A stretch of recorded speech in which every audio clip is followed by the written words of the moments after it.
You're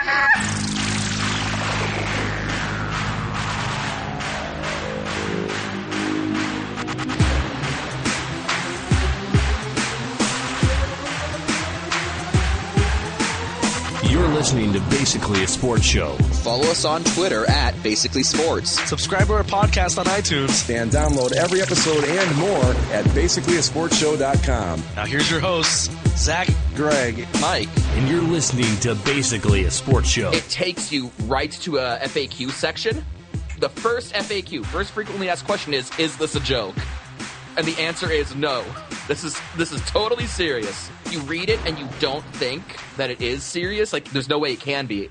But some of these people seem really convinced. There's this whole conspiracy that NASA is behind the conspiracy, because it's like, well, we have pictures that the Earth is round from space. No, it's a NASA conspiracy because they get all of this government funding. It's like, no, NASA is constantly broke.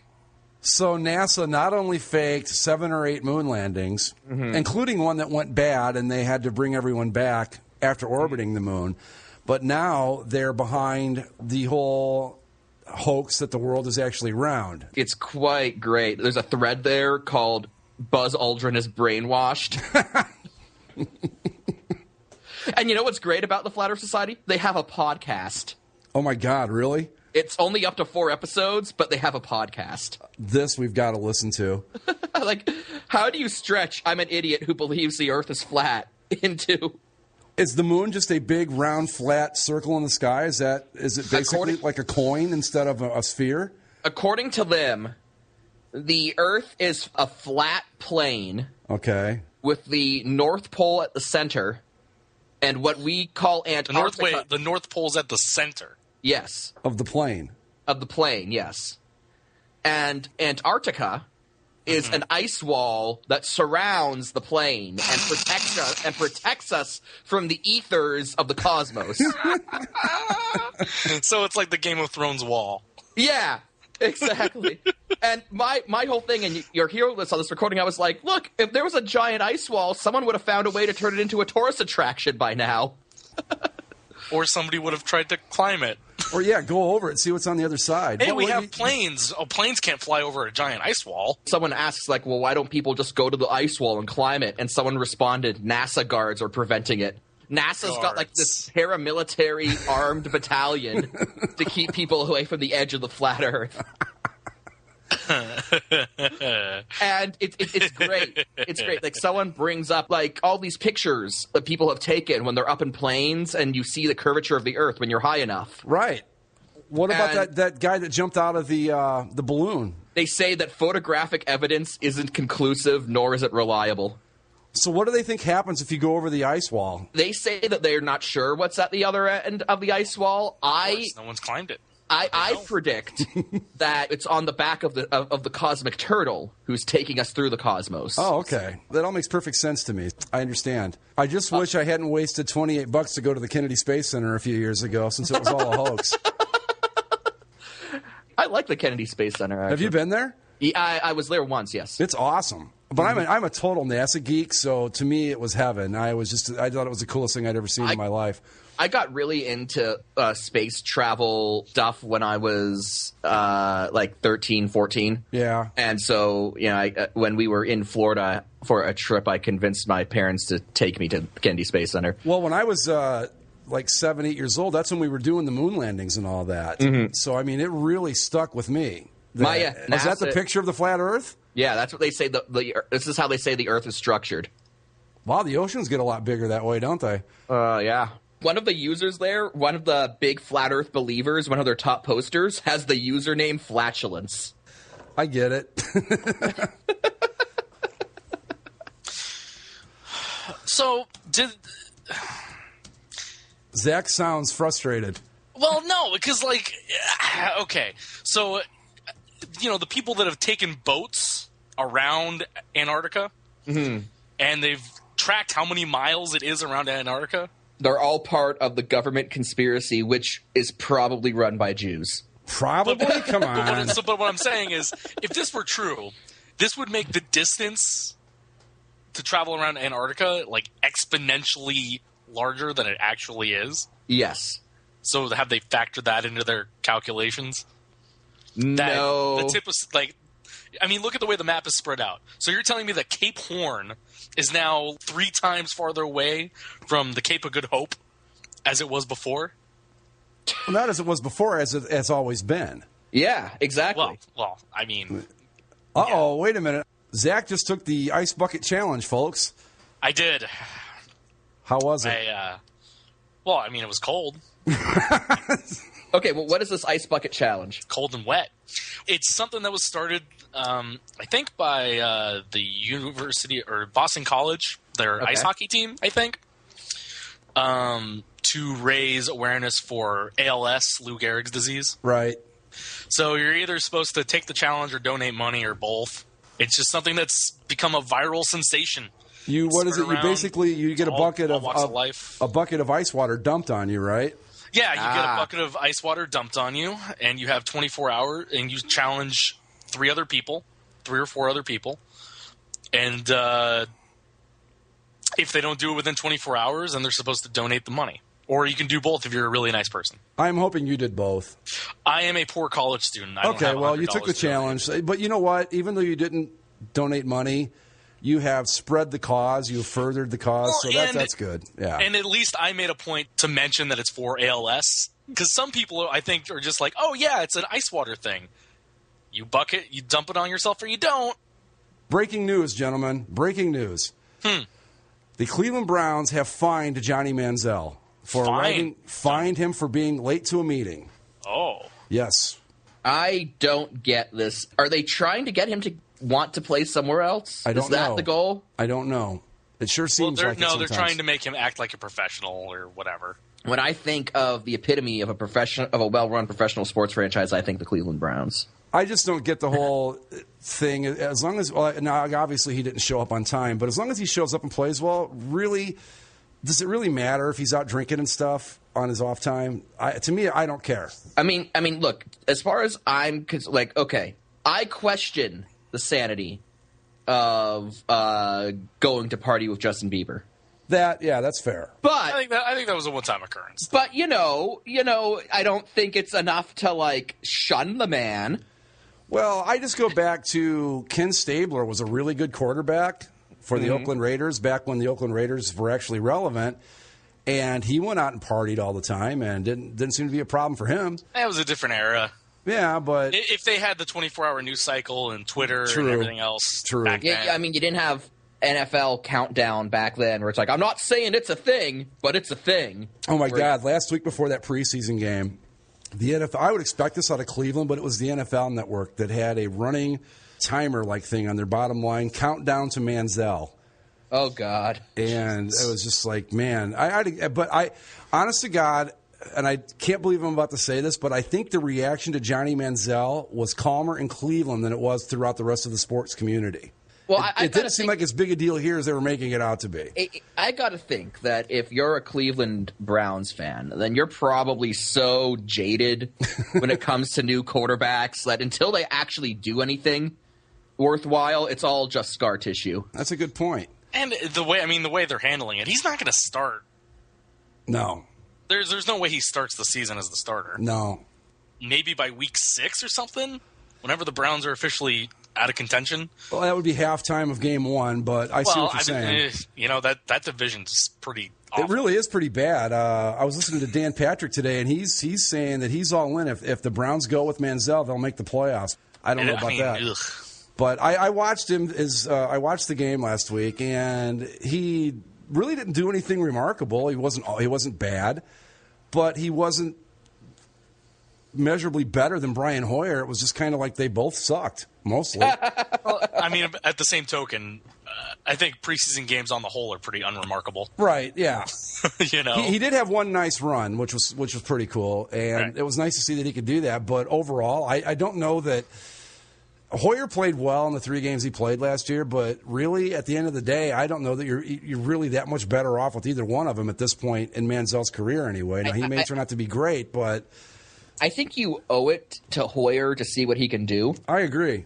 But I also think that the Browns going out of their way to make Manziel feel unwelcome in the organization, which they've done since almost the moment they've drafted him, is just a really amateur move. And you know, we make all the jokes about the Cleveland Browns, but really, an NFL team should know better. Well, I don't understand why you make this big deal out of drafting him, and then the minute you get him, you go out of your way to tell him you're not going to start, you're a backup quarterback. What happens if he turns out to be really great? If they keep treating him this way, the first chance he gets when he's a free agent, he's gone. See ya. And then he's going to go to Baltimore and win a Super Bowl, and then it's just going to be terrible. Yeah, and we'll end up stuck with Joe Flacco at the tail end of his career. Beautiful. Yeah. The washed-up Joe Flacco. Right.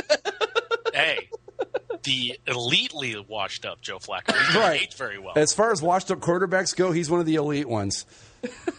Yes. Speaking of preseason football, I had the Bears-Jaguars game on a little bit ago. Mm-hmm. Our friend Andy, of course. Oh, yeah. I forgot about that. He's in he had his He's probably first already in a fetal position crying, or, I don't know, posting about how awful the Bears are going to be. Or he's drunk. Or both. Yeah. He said he was going to tailgate rather liberally. Oh, did he go to the game? Yeah. Apparently it's his first trip to Soldier Field. Really? Yeah. Oh, I didn't know that. Yeah. Oh, He's posted about it on Facebook like all week. He's really excited. Don't tell anybody, but I had to shut down his Facebook post on my page. Oh, Greg. Nothing personal. It just was. I know. It was kind of mean, I know, but I got tired of it, okay? Sue me. But anyway, what I was going to say is, damn it, I'm telling you, if the Jacksonville Jaguars would just fix their helmet, they don't look bad in those white uniforms. I'm sorry. Fix their helmet. If they fixed their helmet and burnt the black pants, yes, I would agree they'd have a look that could perhaps work. They're in all white again, and other than that ridiculous helmet, they don't look bad. But the Bears, God almighty, the Bears have the best football uniform in the NFL, period. I keep altering between, I think, who has the best football uniform? And I know the Packers. Indianapolis Colts. That's a really great one, too. That's a really great one, but I always find myself going between three. There's the Chicago Bears, the Kansas City Chiefs, and the Oakland Raiders. All fine choices. I'd put the Colts in there, too. I think with NFL uniforms, I think there's there's not one single best because I think there's a top tier. Yeah, there definitely is. Yeah, there's that top tier because some of these uniforms are unchanged. I mean, all the uniforms you mentioned, the Bears, the Raiders. I put the Packers in there. I put the Colts in there. Yeah.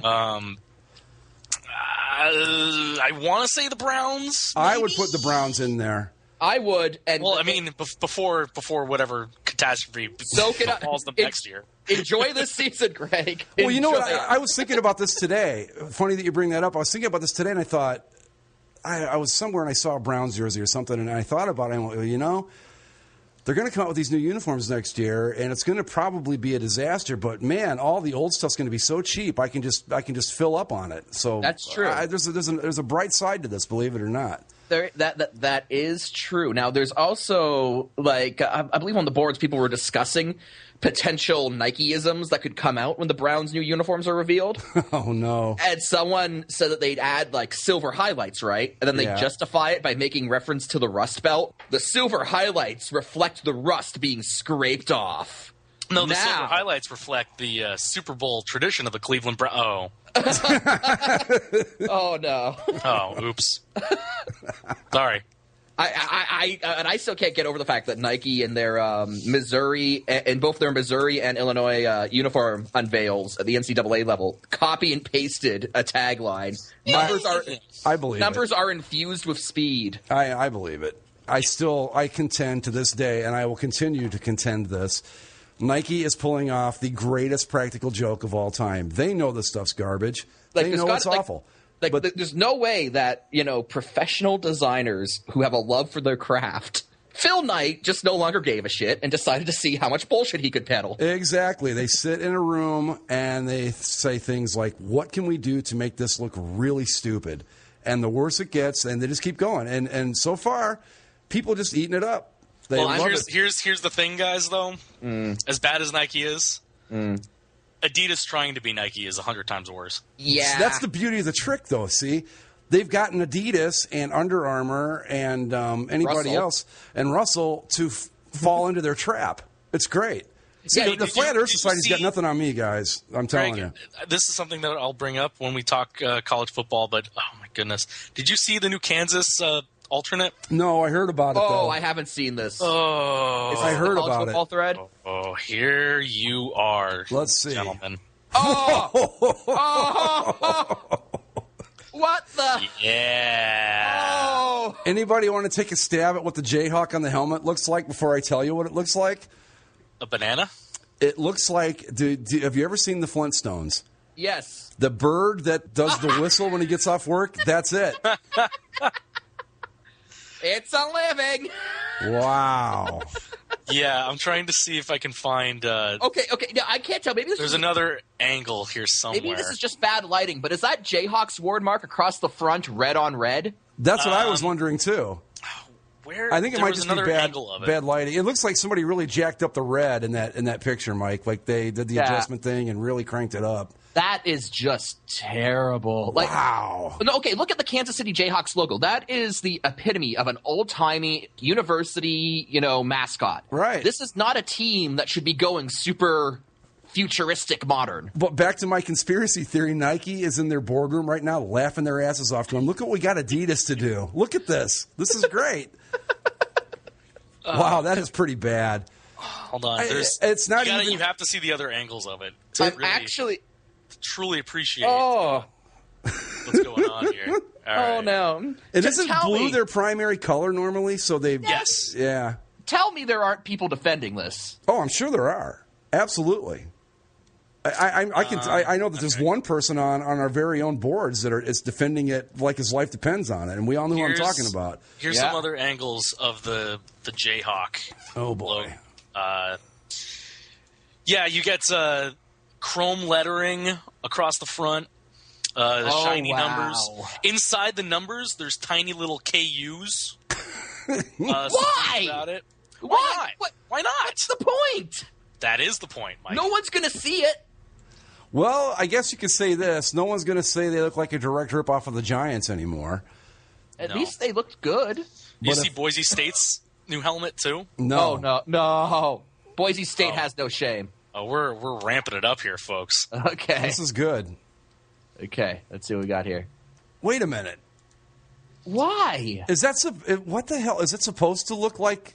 It looks like it's got a hole bursting through the back of it. So that's that's the Nike graphic. That's Nike supposed to show how strong and powerful the Broncos spirit I see. Okay. is. We probably have to go to. I'm making that one up on the spot, but that seems plausible. That sounds about right. Yeah. So this is an orange helmet. Yes. With a chrome face mask. Yes. A giant oversized chrome horse head on one side. Mm-hmm. And then the other side is plain, save for chrome numbers. Right. And this is just a helmet. We don't know if there's going to be more jersey to accompany the helmet just yet. Correct me if I'm mistaken, but isn't blue a color for the Broncos? Yeah. Well, yeah. I mean, they play on blue turf. The blue turf. But there's no blue on this helmet. Well, starting next season, they're just going to have interchangeable turf. They're just going to roll out orange turf field, for the orange games. Blue field, cool. Chrome field. All right. Chrome field. I'm going to brace myself for this, but I don't think this is that bad. The Boise one? Yeah. Yeah, the Boise one's okay. It's fine because it's something we've already seen, and it's just, here, you like the blue version, you like the white version, here's an orange one. The problem is I don't think that the solid chrome decals really work all that well against the orange. It feels like they need an outline. I think if you could put a little more contrast into the Bronco logo on the helmet, I think it would look pretty cool, actually. And one more. Okay. University of Alabama, Birmingham. I think I heard about this one too, but have not seen it. Okay, let's see what we got here. Whoa. Okay. Oh! Hey, that would go really well with that Saskatchewan jersey we saw last week. The Saskatchewan Dragons? Sure, why not? Yeah, otherwise, this other one, than this one's not good. I don't like this one. the only other things that you've seen or that are out are just some more mid-majors getting old Nike templates. Which I'm still floored by that Nebraska with like the black logos and numbers. It looks like someone just made that's an Adidas one. Yeah, but that's Adidas trying to be Nike, which, along with Greg's conspiracy theory, Nike made them do that. Nike tricked them. Yeah. I feel bad for Kansas. I do. I mean, God, they've got to step on the field, but these look like something out of a cartoon. These days, everything's supposed to be fierce and menacing and mean and angry. You can't make with that a hockey Jayhawk stick. Fierce. But yeah, this just looks like somebody stuck a cartoon decal on their helmet. Oh, Mr. Met took the bucket challenge too, Zach. I just saw that on Facebook. Yeah, so did Gary Bettman today too. Wow. Yeah. I'm one of a proud group. You and Gary Bettman. Yeah, me and Gary Bettman. First time I've ever seen Gary Bettman's legs in that video. That seems like it would be unpleasant. Yeah. Yeah, it's what you would expect. I'm not sure what I would expect. That's it. Speaking of logos, update in the Hockey News Countdown. Oh, yes, let's do that. Let me see if I can pull it up. I think they've reached up to number 6 now. Well, they're really dragging this thing out, huh? Well, they're doing one a day. Oh, okay. So more than 6 days between shows. That would make perfect sense. Yes. Okay, here we go. We left off, I believe, with the Minnesota Wild coming in at number 11. Right. Number 10, the Philadelphia Flyers. Huh.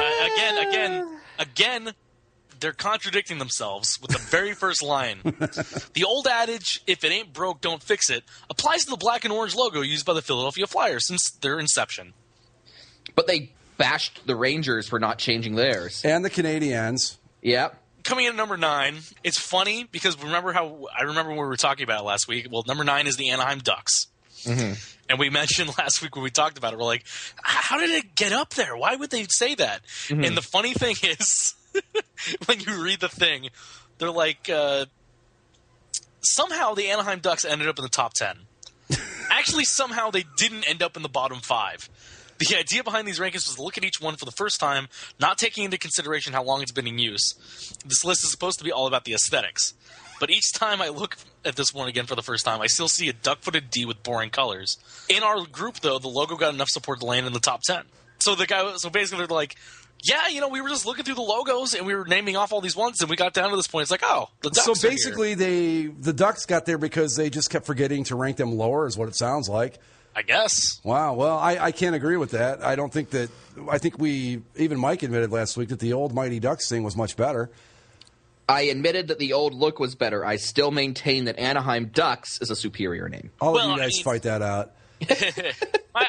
I'm just glad. Do you remember what the story about what happened when they first got their third jerseys? What they wanted to do? No. With the player names on the back, they weren't just going to say Solani or Korea. They were going to say Mighty Solani. Mighty Korea. Okay. That's perhaps Disney being its Disneyest. That is perhaps taking things too far. Yeah, that was well, and the fact that when Disney owned the team, if you work for Disney at any level, if you're working the theme park, you're not just a Disney employee; you're a cast member. When Disney owned the Ducks, technically, everyone on the roster was a cast member, and they referred to them as such. Given that, and given the whole Disney on Ice opening to the Ducks' first game. Yeah. I used that in a show intro back when we talked about it. I watched that on YouTube. I felt so bad for you, Zach. It's an unfortunate part of the history. Yeah. The Ice. I say bring back the Iceman. I say bring him back. He did not last. He didn't even show up for the first intermission. So he didn't even last the whole first game. No, everyone hated him. He didn't even show up for the first intermission. It's good. Wild Wing is a superior mascot. I mean, Wild Wing had his own cartoon. Yeah. He didn't even make it past the first period. That's funny. Well. Back to the list. After the Ducks, what do we number have? 9, number 8, Pittsburgh Penguins. I like the Penguins. It's goofy in its own right. I really like the Penguins logo. I'm not sure if it's top 10 material, though. Yeah. The thing that I agree with them that they put in here is It could have ended up a little higher if the triangle was yellow, like it used to be. Yeah. I much prefer the brighter yellow, the more Steelers and Pirates like yellow, as opposed to this. I think what do they call this? Like champagne yellow or something like that, It's Vegas gold. or Vegas gold, whatever. Yeah. Plus, why? If you're part of that Pittsburgh triumvirate, I understand you want to differentiate yourselves a little bit. Apparently, it's because Mario Lemieux doesn't like the old colors. So, which makes no sense. I've heard hearsay, so again, take it with a grain of salt. But I've heard that if Lemieux had his way, the team would wear like double blue all the time. Like he keeps the black and Vegas gold around just to barely please the fans who want some form of black and gold. Number 7 is Boston Bruins. Okay, that is a logo that I think is up there because it's been around a long time. Because if you really break it down, it's I love it. Don't get me wrong. No, it's a stupid logo. But it's a stupid logo. It makes, unless you are very familiar with Boston, it makes no sense whatsoever. It's the whole hub of the universe thing, isn't it? Something like that. Yeah. But yeah, so I like it because it's traditional and original 6, the whole bit. But using their criteria for this list, that logo should be way down towards the bottom based on the way they're looking at it. I'm just saying. No, I know. I'd put it in the top 10, but yeah, they let's see. shouldn't. What does it do? Oh, the goal was to look at all the NHL logos for the first time, not taking history into consideration, judge them on design, color, and if applicable, how it relates to the city. The Bruins logo stood up to all those tests, and hey, you have to get bonus points for using a color like yellow. Yeah, bonus points for using a primary color. I do like the Bruins alternate logos they're using now. Those are much better. I don't know if I like the shoulder one with the bear. Is that the bear with Bruins underneath it, I think? Yeah. I know it's a takeoff one of their original logos, but I don't know. I think it's fine as a shoulder patch. I hate that third jersey. Honestly, I prefer like the 70s Bruins with the yellow B on the front. So they're up to number 7. Number 6 will be tomorrow, and then well, we should know by next show who came in first. Well, yeah, right? we'll know.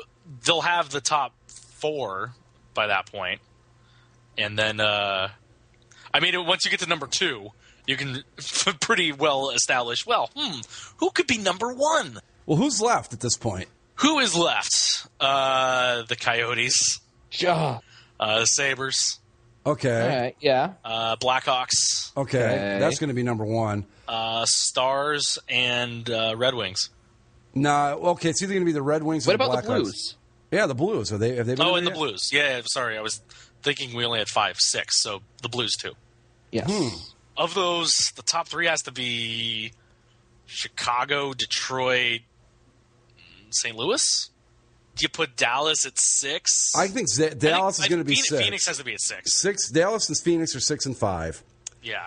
And Probably then, Buffalo at 4. And then Buffalo, St. And then you've got... I really like Buffalo's logo. So do I. I love it. I mean, what do you want it to say? It's a buffalo, it's a saber. Yep. But I hate people, well, Buffalo's a place, it's not an actual animal. Like... The logo says Buffalo Sabres. It's like one of those but the picture sabers look things. like scissors going to cut the buffalo. Oh, shit. I don't know. I Thank don't God understand. they switched back from the Buffalo Slug. That's all I got to say about that. That was I even like those red... What do you think of their black and red era? I didn't think they were bad. I actually love that logo and that set, like the whole uniform set. I think it would have been great for an expansion team. Yeah, I was just going to say, had it not been for a team with all the tradition that they had, I think it would have been fine. It was a great look, but not for them. I also didn't like the fact that the logo was just a buffalo. It didn't convey sabers. I like the alternate uniform with the swords, the red one. Yeah, that was kind of cool. That one was cool. Although that one was another one that had a weird collar. NHL uniforms in like the early 2000s really kind of lost their minds of collars. And it had the buffalo written out on the hem stripe. Yeah. But yeah, they weren't bad at all. I just didn't like it because, I'm all about the old school stuff, and I didn't like that they ditched the blue and gold for that. But on a different team, I would have liked it a lot. I thought it was a really solid look. I thought the Buffalo Slug was hilarious because they're like, hey guys, you've been asking for the blue and gold back. So here, take this. everyone was like, what the hell? My favorite depiction of the Buffalo Slug was when somebody put it on Barney Rubble's head. So, we talked before about the Raiders potentially moving to San Antonio. And it seems that we've had a bit more of a development in that. The Raiders have said that they are not interested in another one-year deal with Oakland. And apparently San Antonio city documents show extensive work on a deal to bring the Raiders to the city. And on top of all of that, the Spurs are throwing a temper tantrum. They don't have any right. They don't have a leg to stand on. No, they don't. They don't at all, but they're being children. What's their issue with it? They're going to take, because they play partly in the same season. Oh, for Pete's sake. That they'll take away advertising dollars. Because the Spurs have it as, they're the pro game in town. I mean, there's the WNBA, but, As you WNBA. said, they're the pro game in town. and there's the AHL, the Rampage. The San Antonio Rampage, yes. That's a minor league. Proud though. affiliates of your Arizona Coyotes. But the Spurs have said that basically, and again, Zach's right, they have no leg to stand on. But the Spurs, in response to all of these rumors that the Raiders will move to San Antonio, have said that the Spurs would prefer it if when the Raiders showed up, that they would, if they owned the team.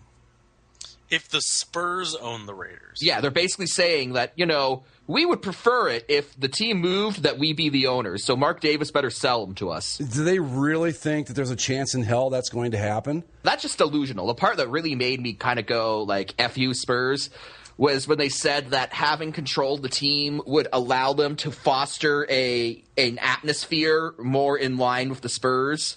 Basically saying they don't want anything to do with Raiders fans, which, Raiders fans are assholes, but that's part of the Raiders. Well, not to mention that it's not like all the Oakland Raider fans are going to move to San Antonio when the team does. No, but I have a feeling it's kind of infectious, and that everyone in San Antonio who becomes a Raiders fan will then take up the mantle. My thought on this is that the Spurs, like Zach said, are the only game in town.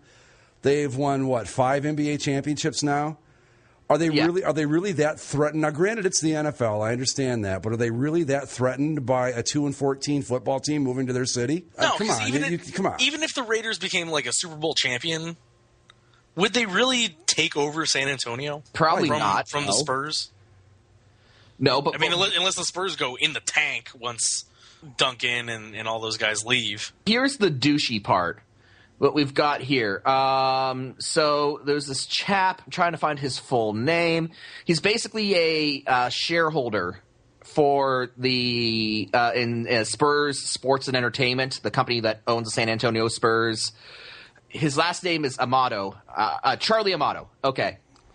Charlie Amato indicated that Spurs Sports and Entertainment harbors concerns about its longtime financial health should it be forced to compete with another major league franchise for sponsorships, suite sales, and ticket sales. The solution, Amato said, would be for Spurs Sports and Entertainment to have a controlling interest in the Raiders and any other major league franchise that wanted to move to San Antonio. Well, that's nonsense. Exactly. Here's the thing. The advertisers want to go where they're going to get exposure, obviously. I mean, that's just the way it is. What makes them think that anybody that advertised with the Spurs, again, would leave a team with 5 NBA championships, a team with a legacy in San Antonio? I mean, the Spurs fans, that's ingrained in them. That's all they've had for all these years. They're not going to just walk away the minute the Raiders show up. I think they're more concerned about sponsors not being able to divvy up the money. Because right now they can get all the local that's true. Whereas if the Raiders come into town, despite them being the Raiders, it's still the NFL, so they get to charge more. You're competing with 8 games a year to your 41 home dates. I think it would work out fine. I don't think they've got a lot to worry about. It's not like the Raiders are another NBA team coming in to compete for all those advertising dollars. I don't think 8 games is enough to get that concerned about. Yeah. Well, yeah, it's a legitimate concern. I understand it, but I think that they're really worried more about. I think that they're afraid the effect is going to be a lot more than it actually would be. Yeah, I agree. But I would love to see the Raiders go to San Antonio. I don't know why, but I just think that would be the greatest thing. Well, as Zach said last time we talked about this, it's such a Raiders thing to do, to just say, screw you guys, we're going to go to Texas. You know what wouldn't be a Raiders thing to do? To sell the team to the San Antonio Spurs. Exactly. You know what? Al Davis would have moved already just on principle. Al Davis would have said, if the Spurs are like, well, we want to own the Raiders. Well, he'd be like, well, I want to own the Spurs. Yeah, and honestly, if I had to bet on that fight, I'd bet that Al Davis would walk out owning the Spurs before it would happen the other way around. He'd bring Darth Vader and the guy with the shoulder spikes to the meeting, and then he'd walk out owning the Spurs. But that's they brought this up on the Dan Patrick Show today. Since we're talking relocation, there was a poll they ran. Which team would shock you the least by moving? Meaning, not the most, but the least. Just San Antonio anywhere, or Los Angeles? Anywhere.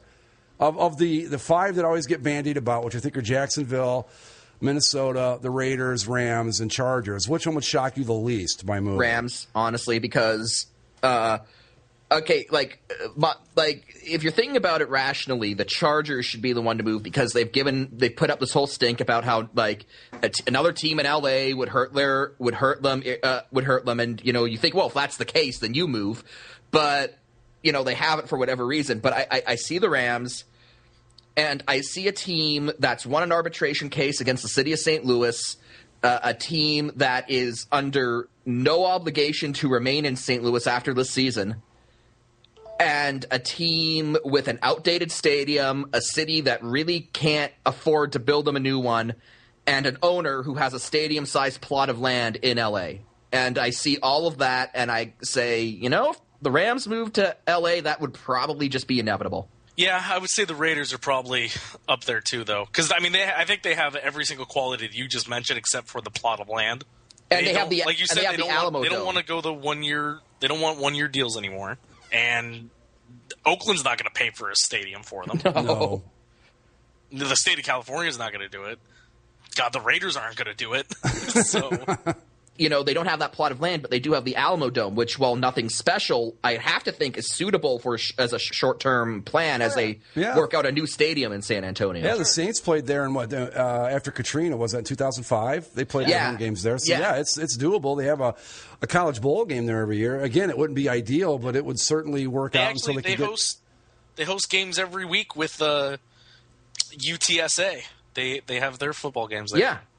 And on top of all of that is the fact that before Katrina hit, actually, there were people talking that the Saints would be moving to San Antonio. Mm-hmm. So, this is a city that the NFL has had an eye on, and I think they almost did it. Yeah. I think Katrina actually made it so that they weren't going because it would have been a public relations nightmare. What's his name? Tom Benson, the owner. Yeah. I believe that once Katrina happened, that would have just been the cruelest thing an NFL owner could have ever done. Would have been to bail out on that city and move the Saints. It would have just, but they were on the verge, if I remember right. It was practically going to happen. I think that's also why we're stuck with the New Orleans Pelicans. Yeah. And the Thunder. Thunder. They should have just moved to Oklahoma City way back then. But they just should have put the Hornets in Oklahoma City, and then I don't think anyone would care if the Pelicans packed up and moved tomorrow. I don't know that New Orleans would even really be bothered all that much by it. But who would play in the Smoothie King Arena or whatever it's called? Smoothie King Arena. And as far as I know, the NFL's relocation guidelines, San Antonio does not fall within Dallas or Houston's sphere of influence, so they couldn't directly veto the move. Mm-hmm.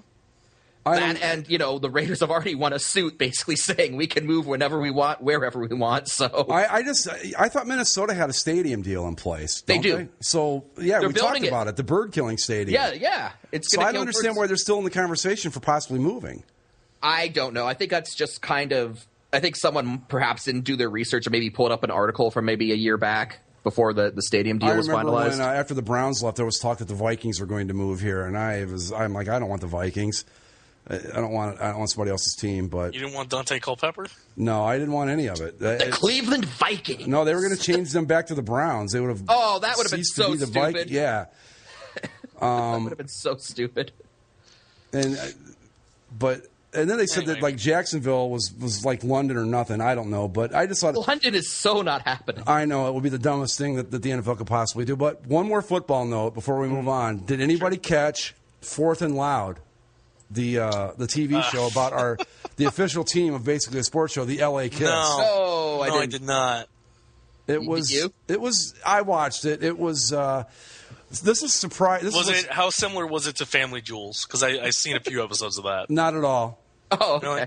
No, surprisingly, believe it or not, I really was shocked by this, but Gene and Paul were, like the coach said, one of the ideas that, or not the coach, but the one of the owners, like the guy that's actually running the show, wanted to put players in Kiss makeup. And you would think that right away, you think Gene Simmons would be all for that, right? Yeah. And he looked at him, he goes, I want to put players in makeup. And Gene looked at him and he goes, Kiss makeup? And he said, yeah. And Gene gave us really well-reasoned response why they shouldn't do that. It was interesting. It was actually pretty good. So Gene Simmons actually showed a degree of restraint and exactly. class. Yeah, exactly. Surprised me. He was actually shocked that they even suggested it, and he just gave the guy a look like, are you fucking crazy? Well, I mean, we tangentially talking about ownerships. The Clippers finally are sold. Did it actually go through? Yeah, but as part of the sale, Shelley Sterling was able to negotiate certain perks to keep. Oh, yeah. Yeah, she did. Have you seen the list of perks, Greg? I know that she finagled her way into still being able to go to the games and all that, but that's all I know. She owns up to 10% of the Los Angeles Clippers, or roughly $200 million, will be spun off into a charitable foundation that Shelley will run. Under terms detailed in the court filing, Sterling would also retain the following perks. 10 tickets in sections 101 or 111 for all Clippers games in Los Angeles. 2 courtside tickets for all Clipper games in Los Angeles. Nice. 6 parking spots in Lot C for each game. Or ticket lot C is the lot you want to be in? Yes. Okay. 12 VIP passes, including access to the Lexus Club, Arena Club, or Chairman's Lounge, and Media Room, or equivalent, for each Staples Center game. 3 championship rings following any Clippers title. Well, they don't have to worry about delivering on that deal. Sorry. Yeah, that was that. I got the same reaction too, Mike. And she gets to retain the title of owner emeritus and Clippers #1 fan for the rest of her life. Oh, God. I don't know what Clipper Daryl's thoughts are on this just yet, but I'm sure there'll be a lawsuit. Like I said, does she get a T-shirt? Because I feel Clippers #1 fan as a title is meaningless unless you have it on a T-shirt. I think it's better on a coffee mug. Yeah, definitely, especially at her age. How old is she anyway? You got to be in her 70s, right? How old is Donald? Was what, 89? Yeah. Donald was pushing 90. Yeah. Yeah. So she's probably early 80s. Well, the championship rings, that's funny. She's never going to live long enough to see one. 3 of them, huh? Yeah, she gets 3 rings for every championship. Yeah, good luck with that. So that comes out to a total of 0 0 rings, yeah. I would have been like, shit, you can have 50 if you want. For just throwing out numbers. I just think the other thing that I thought was funny was all Clipper games in Los Angeles. So what if Steve Ballmer wanted to, I don't know, move them to San Diego or something? Or how about even Anaheim? Would that still count? Ooh. Would she still get tickets? Yeah, I mean, because that's not technically Los Angeles. Yeah, that's not Los Angeles. That's Anaheim. But it could be argued it's the L.A. market. See, now we're gotten this whole thing. She specifically said Los Angeles. Well, at least that's what it's listed as here. Who knows? It could be worded in such a way that it says home games. Does it specify just the city or the general metro area? Yeah. I don't know. I don't know what it says in the actual agreement. He could really put the screws to her if he moved him to Anaheim. Yeah. Wow. Yeah. Why does she? Does it give any explanations to why she wants all this? Was she at the games all the time before? She was at all the games too. Oh, okay. Yeah, if Donald wasn't going with his mistress, he was going with her. Apparently, she really does like the team. So okay. Yeah. Well, she's their #1 fan after all. Well, yeah, it's official. Do you think they'll get a banner? The Rays Shelley Sterling. Oh God, how great would it be with her picture on it? Come on. That would be the stupidest thing to negotiate. Like, could you imagine? And I want to be the #1 fan. Yeah. Like, on top of all that, they're like, okay, you get the tickets, you get the charitable foundation, parking spaces. One more thing. If I see anyone on Facebook be like, no, man, I'm the Clippers #1 fan, I'll be like, #2 fan. #2 fan. Sorry, lights out, but Shelley Sterling's going to sue behind Shelley lights Sterling, out. Dude. Shelley Sterling's going to sue lights out over the #1 fan. No, she's got it in writing.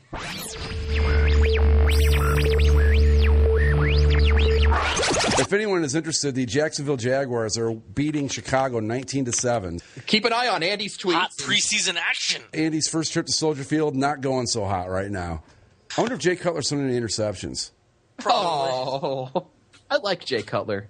Like, I hated him when he was with the Broncos, but now that I don't actually have to deal with him as a divisional rival, I kind of like him. Jay Cutler actually threw a touchdown pass. Oh, okay. In the second quarter, even. I'm just surprised that Andy would spend the money to go to a preseason game. I think his brother bought the tickets. Oh, okay. Yeah. I shouldn't laugh, though. I was actually considering going to the Browns-Redskins game on Monday. It would have been a nice-looking uniform matchup, if anything else. Mm-hmm. So, you know. Yeah, Jay Cutler, 7 of 9, 75 yards with a touchdown. Not bad. Not backup bad at all. quarterback? Do you know who the backup quarterback? No, I don't. Is it Jimmy Clausen. Oh, okay. Remember I him? haven't heard that name in a while. The great Jimmy Clausen, from Notre Dame. Of Indeed. Thousand Oaks, California. Westlake Christian. Are there 1,000 Oaks in Thousand Oaks, California? Yeah, actually. And there was a big deal, I guess, a little while ago. No, there was a big deal a while ago that some shopping mall wanted to knock down like 200 trees. Well, that'd only be 800 Oaks. Right, and so the people were pissed. They're like, no. If you're going to knock these things down, you bet your ass you're going to plant 200 more. It's a point of pride. So if I bought a house at Thousand Oaks and I discreetly planted an oak tree in my backyard and waited for it to grow, I could throw the whole thing off. Like if I played the long, 1,001 Oaks. Yeah. if I played the long game and was committed to it long term, I could I could be like, aha! It is now 1,001 Oaks, and then hold the city hostage. Yeah. Well, no, I think 1,000 plus is fine. Just as long as okay. it's It has to be at least 1,000, though, right? A bare minimum of 1,000. yes. Okay. Yeah, just like there's a city out here too that's called 29 Palms. That's Okay. funny. I have not counted how many. I love California. I love California city and town names. 29 Palms? 29 Palms. I love That's that. awesome. Home That's of a absolutely- military base. That's cool. Like Pasadena, I don't know why, but Pasadena just sounds like such a cool city name. I couldn't tell you why. Pasadena. I've always liked it, too. Yeah. Home of the Rose Bowl. Home of the Rose Bowl, yep. The Rose Bowl just sounds like the perfect name for a football stadium. Like, I don't know. Maybe it's just because I'm used to the term Rose Bowl being important, but Yeah. Rose Bowl just seems right. Like it seems distinguished. It is. And they act that way, too, which I'm not sure that they're entitled to be as snooty as they are, but they are what they are. Yeah. Actually, speaking of Rose Bowl, the college playoff Yeah. thing, it's getting a little complicated. Let me guess. The Rose Bowl. Well, the Rose Bowl, somebody used the Rose Bowl example, but that's not the thing. The problem is, today the committee announced that 9 members of its 13-member committee will be recused from voting for schools they have any sort of attachment to. Oh, I did see something about that, yeah. Okay. So basically what that does is it kind of throws off the... Yeah, it throws off the voting. Right. Because, Condoleezza Rice is on the committee, right? Right. She went to Stanford. Wait, they're going they're going Stanford's that a good far team this back? year. Yeah. I shouldn't say that far back, but they're going that deep into the backgrounds of these people? Yeah. I thought they meant like if you were, say, the assistant athletic director and you were on. I didn't realize. So, like, I think that's what it is. But the problem is they're also not announcing like who it is. right? They're not announcing everyone that's on the panel, and they're not announcing like what schools, or like here, like the one, or no, I guess they do have a list. Okay, well here's the list of people. I didn't click on the link. There is a full list. Mike Gold from, I don't know who he is. No. He's restricted from voting for Air Force. Okay. Wow. In I case don't Air think Force that's ever going to gets- be a problem. Yeah, that's really going to hurt their chances. Yeah. Jeff Long, who's the athletic director at Arkansas. See, that makes sense. He's the chair of the committee. So That makes sense. Dan Radakovich, don't know who he is. Clemson. Archie Manning, can't vote for Mississippi. Again, I don't think that's going to be a problem. Tom Osborne, former coach and athletic director, can't vote for Nebraska. Pat Hayden, he's the AD at USC, can't Right. vote for USC. Condoleezza Rice can't vote for Stanford. Oliver Luck, father of Andrew Luck, cannot vote for West Virginia. And Barry Alvarez, athletic director, Wisconsin. Oh, okay. And 5 of those committee members are sitting athletic directors, which are Long, Radakovich, who's the AD at Clemson, Pat Hayden, Oliver Luck is the AD at West Virginia, and Barry Alvarez. Rice is a professor at Stanford, and Mike Gold is the former superintendent of the Air Force Academy. Well, that makes sense. When you're the athletic director, say at Arkansas, you probably shouldn't. It's because I can see that. Shouldn't be on the committee. Shouldn't be on the committee. Mm-hmm. In the first place. But if they're talking say, if I was on the committee, well, you went to Ohio State, so you can't vote. I don't know. Maybe it's a legitimate point. But so what do you do? Do you have to get people that didn't go to college, or they all have to go to D2 schools, or what? Well, no, because here's one of the other members is Ty Willingham is a committee member. He's the coach at Stanford, right? Coached at Washington, Stanford, and Notre Dame. Right. But he's not on the recusal list. And the explanation for that is if you look at and this is from Bill Hancock, the executive director of the playoff, said if you look at the recusal policy, he's not compensated by any school. Oh, okay. He doesn't have any relatives who are compensated by a school, nor does he provide professional services to a school. Oh, okay. So because he's not currently affiliated with a school, he's good. Right. So as long as he's not getting a paycheck in any form or any kind of financial connection to the school, he's okay. Right. Oh, that makes sense, I guess. Yeah. But they also kind of went because I guess they did a trial run today of how the playoffs are going to end up working, and so they went into a little bit deeper of an explanation of how the playoff gets to work and what bowl games, who goes to the bowl games, and all that sort of nonsense. Mm-hmm. So, this is a recap from Deadspin. To recap, the semifinal games will be rotated between the 6 bowls: Rose, Sugar, Orange, Cotton, Fiesta, and Peach, which will all hold those games instead of the usual bowl tie-ins. The Rose Bowl, for example, usually hosts the Big Ten and Pac-12 champs, unless it doesn't, but, college football. This year, it's whoever the committee selects for the game. The other 4 bowls get the highest-ranked remaining teams, except when a bowl tie-in is given more importance. That seems complicated. So say not this year, but next year in the 2015 season, the top Big Ten team that isn't in the playoff is guaranteed a spot in the Rose Bowl, even if that team is ranked lower than the 4 remaining top 6 teams not in the semifinal. So let's say that, and a team from the mid majors, known as the quote unquote Group of 5, are guaranteed 1 spot in the top 6 games. Right. So that means, like, if Wisconsin's ranked 24th and, let's say Oklahoma's They're the Big Ten champ. And let's say Oklahoma's ranked 5th, they're going to take Wisconsin at 24 over Oklahoma for the Rose Bowl to keep the tie-in. Right. Wow. When it's not a semifinal game. Right, yeah. And then the other thing that's interesting, which semifinal hosts which seeds can depend on the location. So, say if the number 1 team this year, if the number 1 or number 2 seed is USC, for example, their semifinal will be played in the Rose Bowl. But if the number 1 or number 2 seed is Alabama, they'll get their game played in the Sugar Bowl. So they're kind of like they do with the basketball tournament, where they try to get the number 1 seeds as close to home as they can. Right. Okay. Seems complicated. It does. Yeah. I mean, it's going to be interesting to see how this plays out as the season goes along, because with all these different kind of stipulations, you're not going to know who's going to be, like, in years past, you could probably just kind of pick, like, okay, this team's going to be in this bowl, this team's going to be in that bowl, and you can do it rather, surely. Yeah. But, you're not going to know who's going to be in what bowl until the final day of the season. At all the bowls, or just the top 6 bowls. Well, that's going to hurt. The Rose, Sugar, Orange, Cotton, Fiesta, Peach. That's going to hurt ticket sales a lot. Mm-hmm. Wow. Because I don't think anybody, I'm sure there are people out there, but not enough to put 100,000 people in the seats and just go, I just want to go to the Rose Bowl. I don't care who's playing. Right. I don't think that's going to work out real well.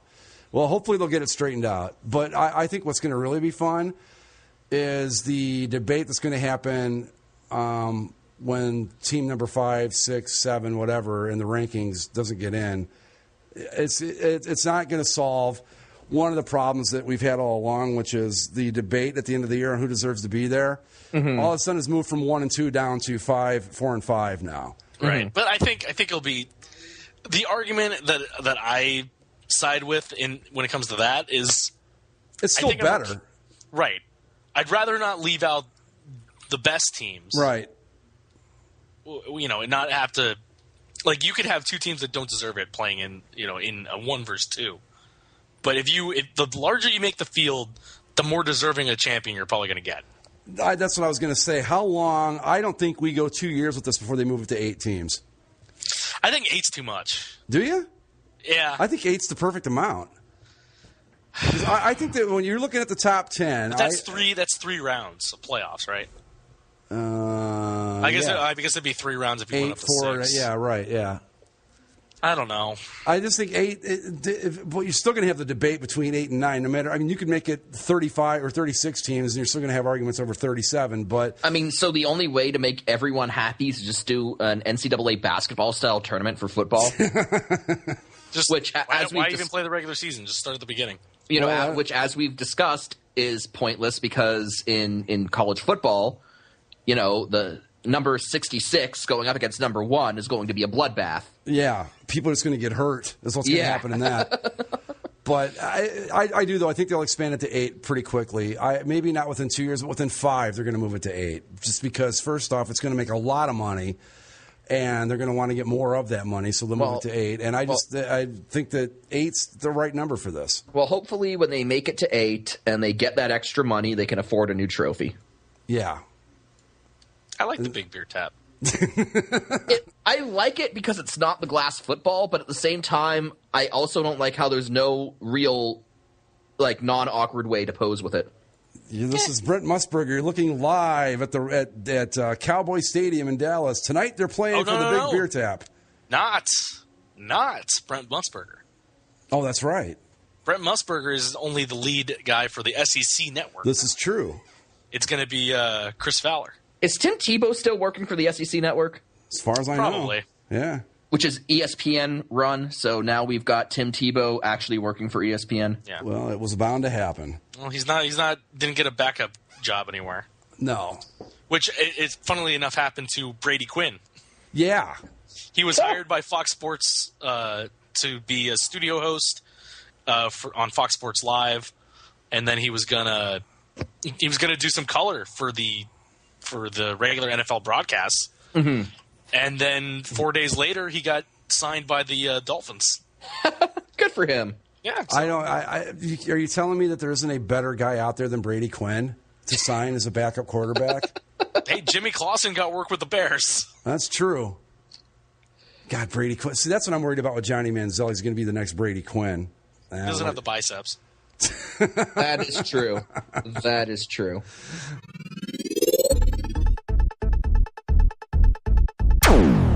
Ladies and gentlemen, Zach's Tabs. Zach's Tabs! A good comeback from last week, Mike. Well done. Thank you. You're welcome. Well, there's not a whole lot. Okay. Going on.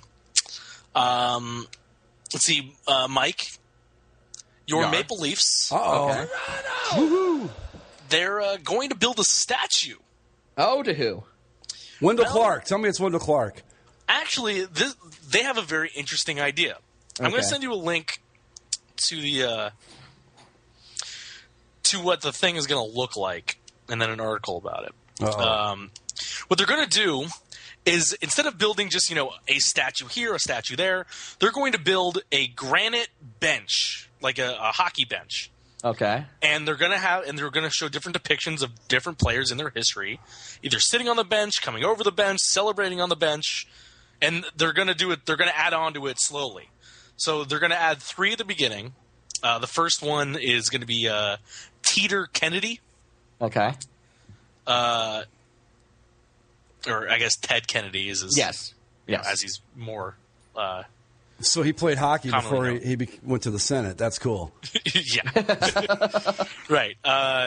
So he's going to be the first edition, and the Leafs are going to announce the other 2 first editions for the sculpture at their first ever Fan Fest on September 6th. You going to that, Mike? The Fan Fest? Probably not. No. Oh, okay. So basically, I'll brave the drive into Toronto when they give me a reason to actually go to FanFest. Okay.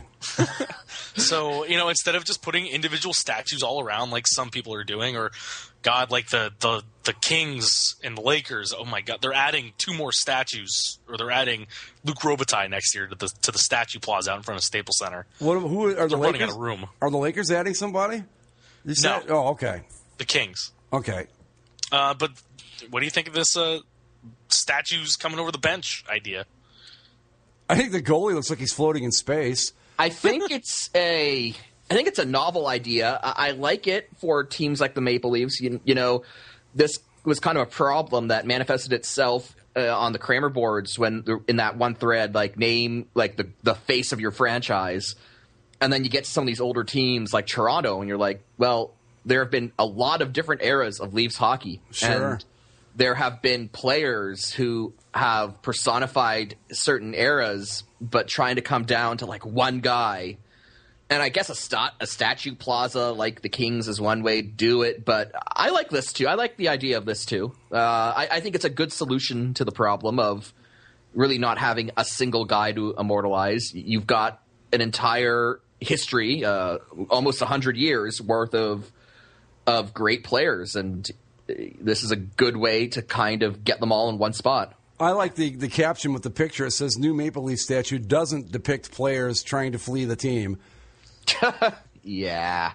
But yeah. So I mean, it's an interesting concept. I don't know though. It looks weird to me, but it probably looks better. It'll probably look better in person. Yeah, because like I said, the goalie looks like an astronaut floating in space. Or when you get more guys on there, because initially you're just going to have the 3 of them. Right. But I assume once they eventually fill out the bench,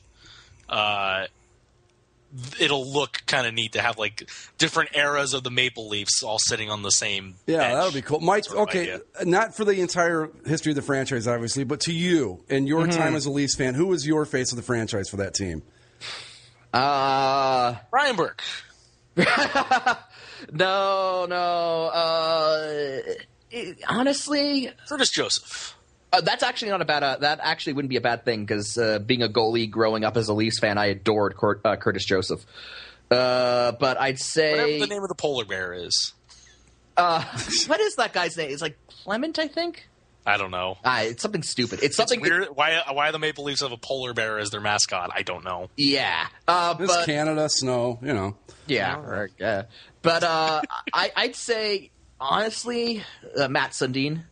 Oh, that's a good one. In my time, I got a lot of respect for the Wendell Clark and Dougie Gilmore years, but they were just before my time, before I really started paying attention.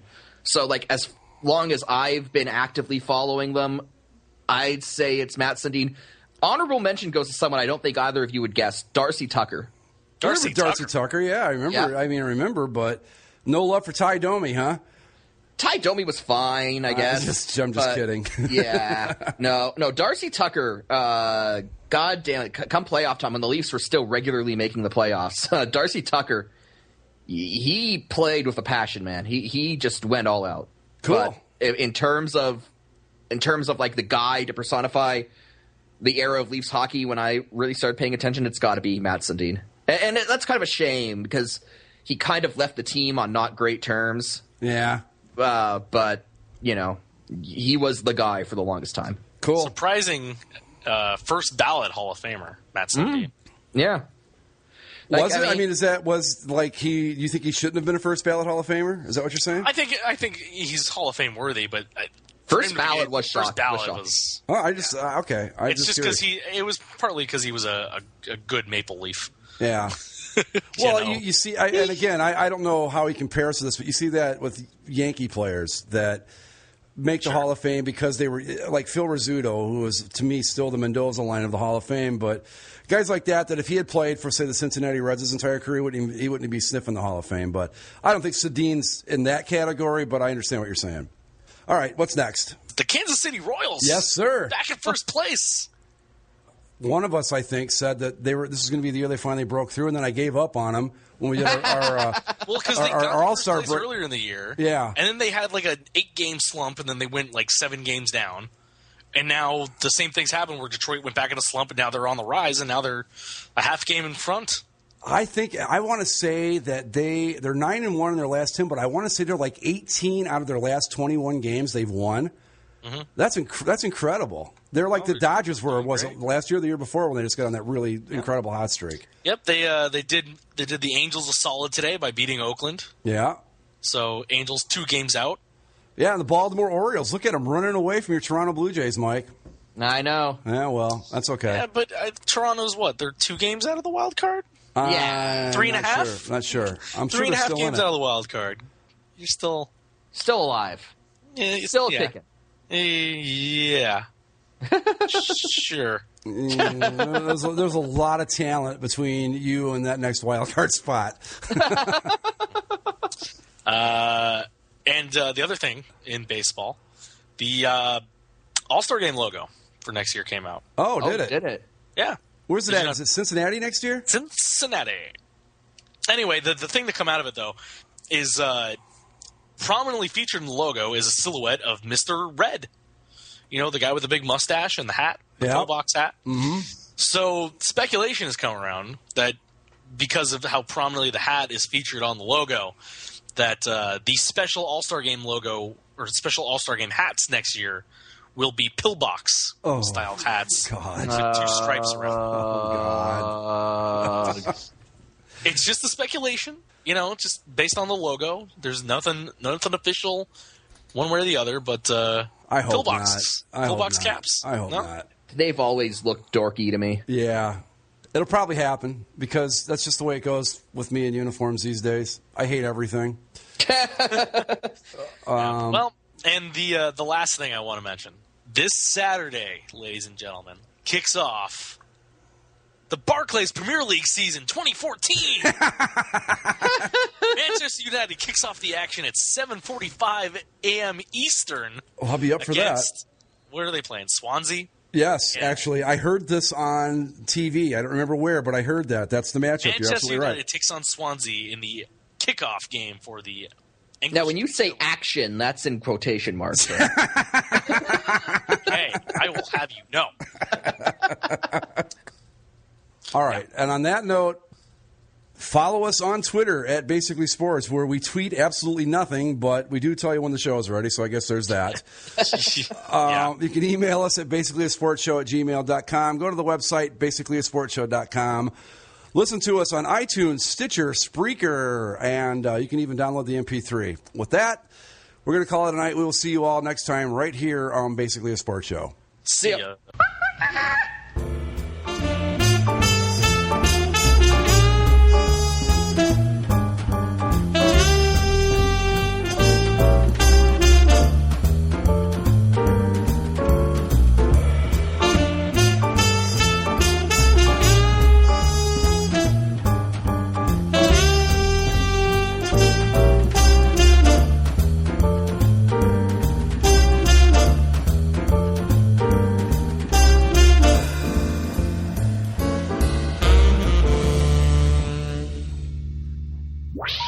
Please hang up and try again.